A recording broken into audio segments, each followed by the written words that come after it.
Hello guys, welcome back to my channel once again. Hope you are doing well and if you are watching first time do subscribe it. अगर आप मेरे channel को first time watch कर रहे हैं तो इसको आप सब्सक्राइब कीजिए.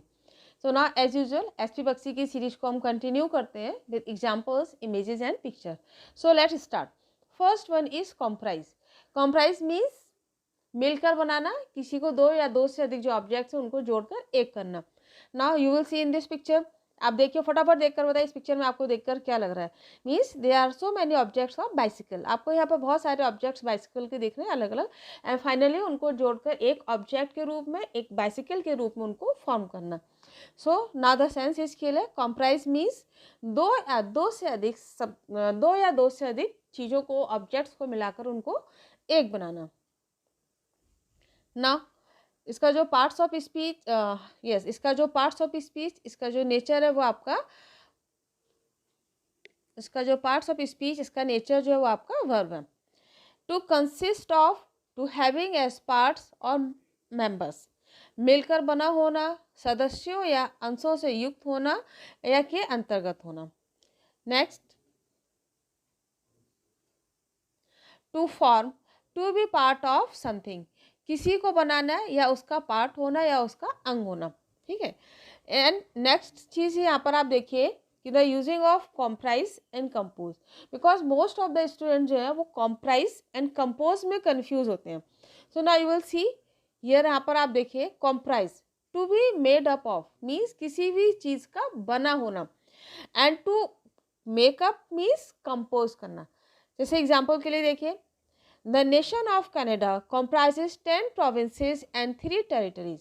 कि जो नेशन ऑफ कनाडा है, कनाडा का है, Canada is a country, Canada जो एक कनाडा है, जो एक देश है, वो आपके किससे मिलकर बना हुआ है?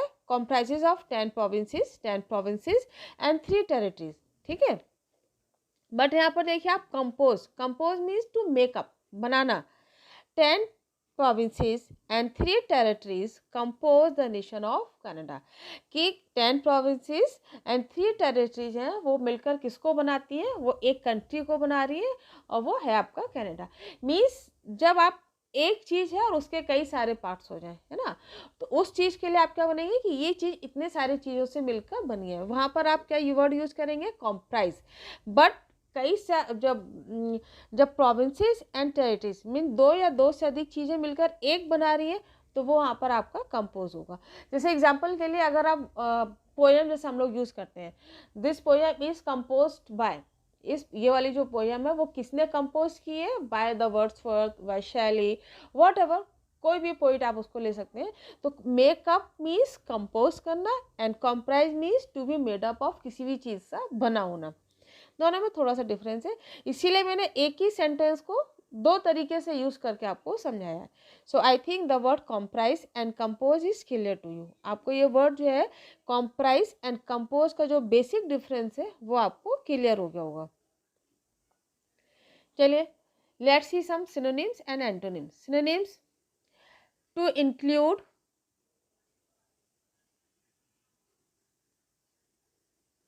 contain, consist, compose. Antonym, reject, lack, exclude and accept.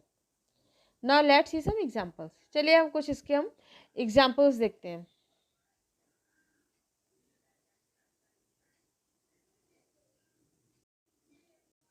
To be good or do good is the whole duty of man comprised in few words.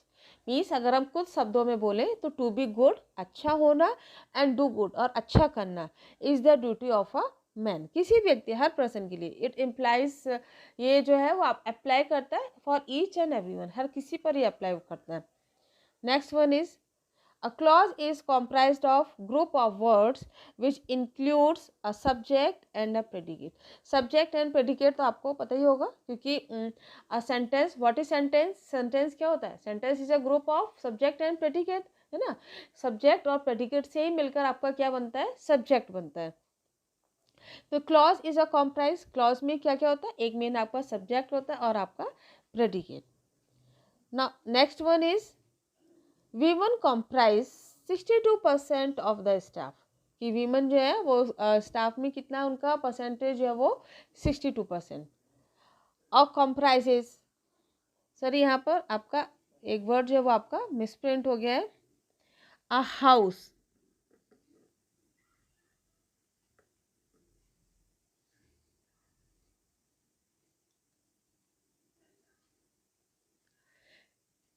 यहाँ पर आप हाउस वर्ड को ऐड कर लीजिए, HOUSE। A house comprises 3 bedrooms, kitchen and a living room। एक घर में क्या क्या है आपके? Bedrooms, kitchen and a living room. Now next one is Indian students comprises 63% of the class. Indian students है, उनका जो परसेंटेज क्लास में है वो कितना है आपका? 63%। So I think the word comprise is clear. आपको ये जो कॉम्प्राइज वर्ड जो है वो आपको क्लियर हो गया है। Now next word is compassion. Compassion means दया की भावना होना, सॉफ्ट हार्टेड होना, गुड फीलिंग्स होना। ठीक है, means you will see in this picture कि how the boy is holding the girl so passionately, है ना, कि कितने अच्छे से प्यार से अपनी सिस्टर को या गर्ल को अपने अच्छे से लिए हुए है। So means that is the feeling of compassion. Actually, compassion is when you relate to someone's situation and you want to help him।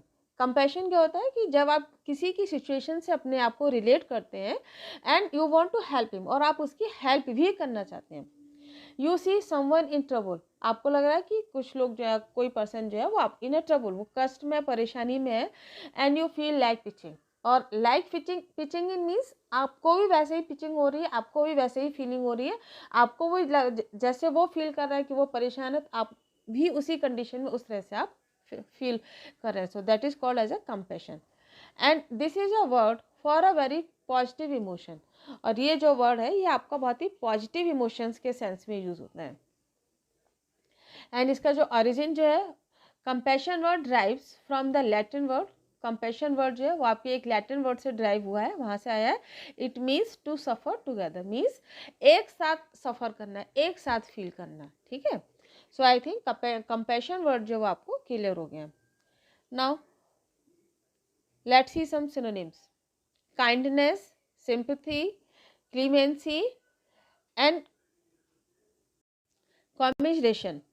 Antonyms: cruelty, barbarity, persecution and apathy। Now इसका जो nature है वो आपका क्या है? Noun है। Understand और pity for somebody who is suffering, दया का भाव होना, करुणा होना, सहानुभूति एंड संवेदना। Now let's see some examples. चलिए कुछ एग्जांपल्स देखते हैं। I always feel compassion for the child. मैं बच्चों के लिए हमेशा, या बच्चे के लिए, चाइल्ड सिंगुलर है आपका, उसके लिए हमेशा कंपैशन फील करती हूँ। Next, he shows compassion for the sick child. वो सिक बच्चे के लिए, सिक चाइल्ड के लिए कैसे फील शो करता है? Compassion. Nishant had the compassion to offer help when it was needed. Nishant ने जो है वो कंपैशन मीन्स जब टू हेल्प, जब किसी को भी ज़रूरत होती है तो उनको हमेशा वो अपनी हेल्प को ऑफर करते हैं, व्हेन इट वाज नीडेड, जब भी ज़रूरत हो किसी को भी। Now next, I was hoping she might show a little compassion. मुझे ऐसा होप था, मुझे ऐसा आशा थी कि वो जो है वो थोड़ा बहुत कंपैशन या गुड फीलिंग जो वो दिखाएगा, बट नहीं दिखाई उसने। Now next one is compassion and tolerance are not a sign of weakness but a sign of strength। compassion और जो tolerance है, tolerance मतलब किसी को सहन करना। अगर आप किसी को टॉलरेट कर रहे हैं तो it not a sign of weakness, ये वीकनेस का साइन नहीं है, but a sign of strength, ये आपकी स्ट्रेंथ का साइन है। ठीक, so I think the word compassion is clear. आपको जो कंपैशन वर्ड जो है वो आपको क्लियर हो गया। Now next word is conquer. Conquer word, conquer जब आप यहाँ पर देख रहे हैं तो आपको क्या लग रहा है? कॉन्कर, इस इमेज में देखिए, फटाफट इमेज कीजिए कि आपको क्या लग रहा है। डेफिनेटली दे आर क्लैपिंग, और जब आप किसी भी चीज़ के लिए क्लैप करते हैं it means that condition is acceptable to you. अगर आप किसी के लिए क्लैपिंग कर रहे हैं तो क्यों करेंगे? जब आपको लग रहा है ना कि वो कंडीशन, वो सिचुएशन, वो इंसिडेंट, वॉट एवर जो भी है वो आप उसको एक्सेप्ट कर रहे हैं, एग्री कर रहे हैं। So now the sense is clear. Concur means accept करना या उस सिचुएशन से एग्री करना। इसका जो पार्ट्स ऑफ स्पीच, इसका जो नेचर है वो आपका वर्ब है। Now let's see some synonyms. इसके हम कुछ सिनोनिम्स देखते हैं। approve, agree, consent, and endorse. Antonym: differ, disagree, dissent, and oppose. Now let's see some examples. चलिए एग्जाम्पल्स के थ्रू समझने की कोशिश करते हैं. Aayansh strongly conquer with the idea of Shivansh. Aayansh जो है वो शिवांश के आइडिया से स्ट्रांगली मीन्स पूरी तरीके से उसको एक्सेप्ट करता है. Historians have concurred in this view. Historian जो है वो अपने इस व्यू से उसको कॉन्कर करते हैं, उनको यहाँ पे हम एक्सेप्ट करते हैं. And put a full stop. यहाँ पे फुल स्टॉप लगाइए. Now next one is he conquer with the decision of other जजेस. वो जो जजेस के जो डिसीजन जो थे उसको उसने एक्सेप्ट किया, उनसे उसने कॉन्कर किया. The committee unanimously concurred that reform was needed. See the spelling committee. COMMITTEE.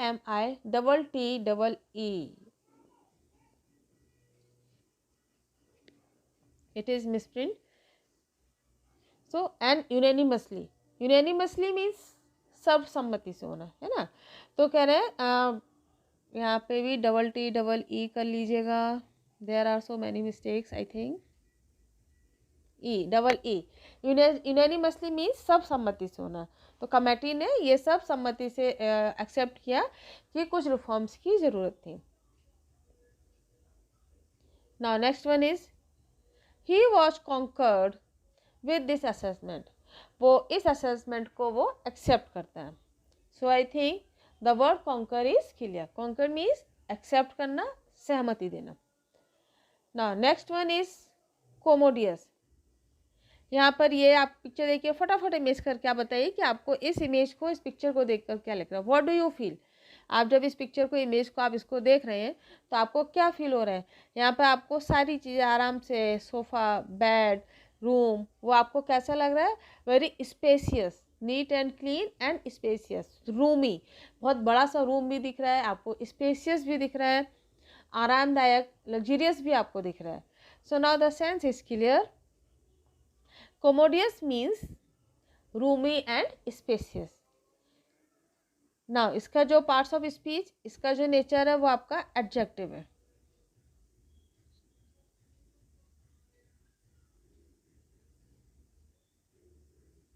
इसका जो parts of speech, इसका nature जो है वो आपका adjective है. Now commodiously adverb and commodiousness noun. Now let's see some synonyms. Convenient, suitable, roomy and comfortable. Antonym: inconvenient, unsuitable, uncomfortable and refined. Now let's see some examples. चलिए कुछ हम examples देखते हैं.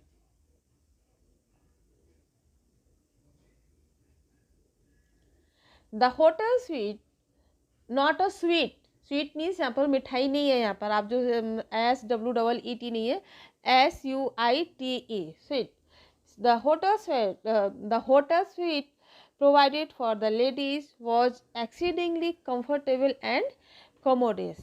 Actually SUITE, sweet means कमरों का set होना, नौकर चाकर या वाद्ययंत्र या संगीत.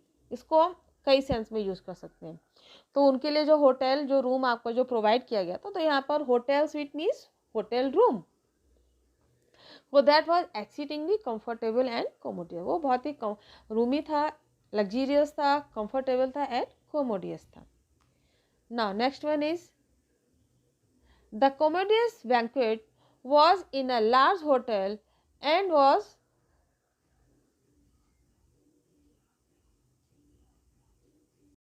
spacious. ठीक है. Now let's see banquet. BANQUET.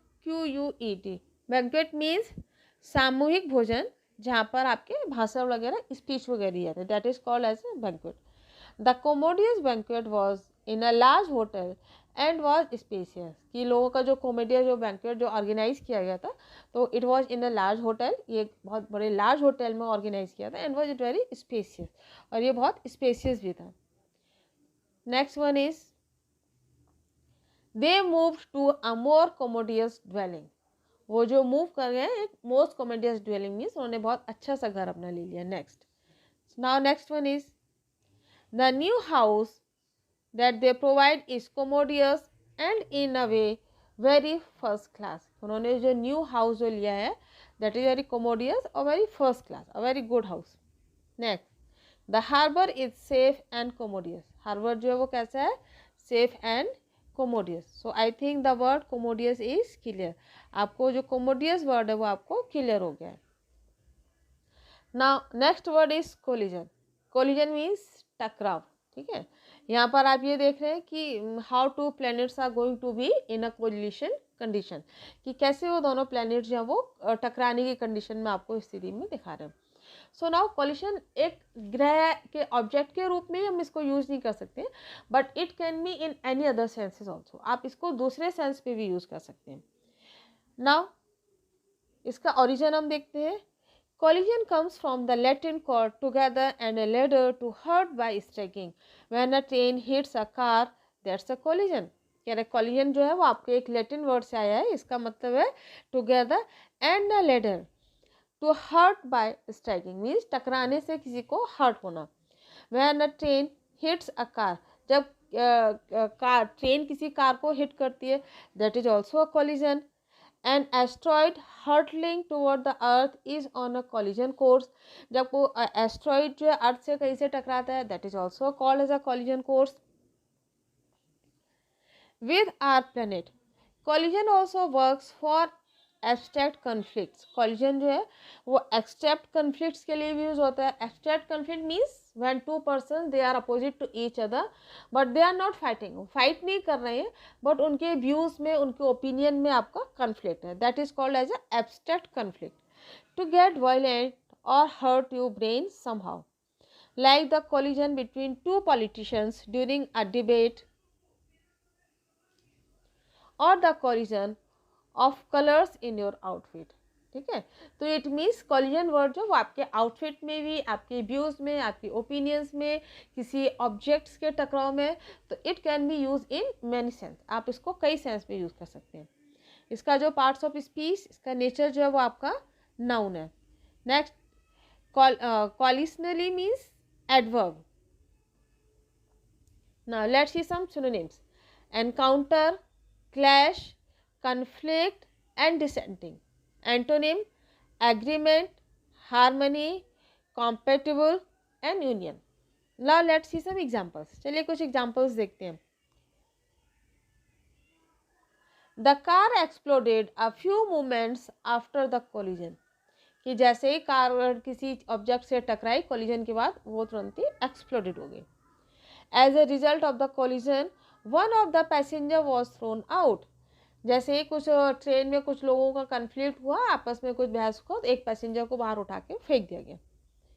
A faith that cannot survive collision with the truth is not worth many regrets. कह रहे अगर आप किसी से विश्वास करते हैं, फेथ करते हैं और आप उसको कॉलिजन को सर्वाइव नहीं कर सकते हैं विद द ट्रूथ, सच्चाई के साथ, उसको is not worth many regret, वो फिर बहुत सारे सेंस में हो, that is not a good. Next, movies are a complicated collision of literature, theatre, music and all the visual arts. Music जो है वो कॉम्प्लिकेटेड कॉलिजन्स थे, उसमें बहुत सारे लिटरेचर से, थिएटर का, म्यूजिक का and visual arts also. Now next one is life is a series of collisions with a future.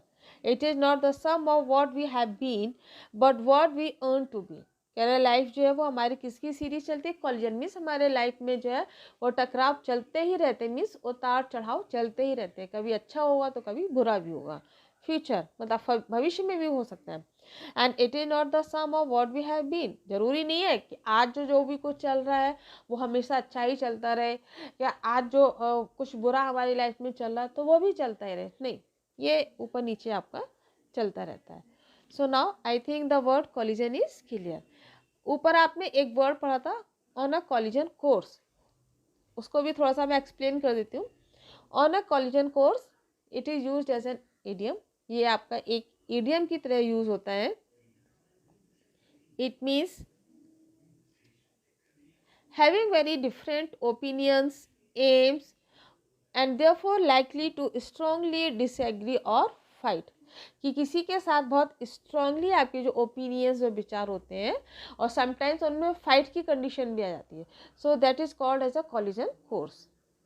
So I think अभी तक हम लोगों ने जितने भी वर्ड्स क्लियर किए हैं उनको हमने समझने की कोशिश की with examples, images and pictures, और हर पिक्चर को मैंने आपको विद एग्जांपल्स के साथ क्लियर किया हुआ है। आपका जो यहाँ पे अगर कोई फ्रेज आया उसको भी मैंने क्लियर किया हुआ है। तो आई थिंक अभी तक हम लोगों ने जितना पढ़ा वो आपको बहुत अच्छे से समझ में आ गया होगा। So thanks for watching and do subscribe it, इसको सब्सक्राइब जरूर कीजिएगा।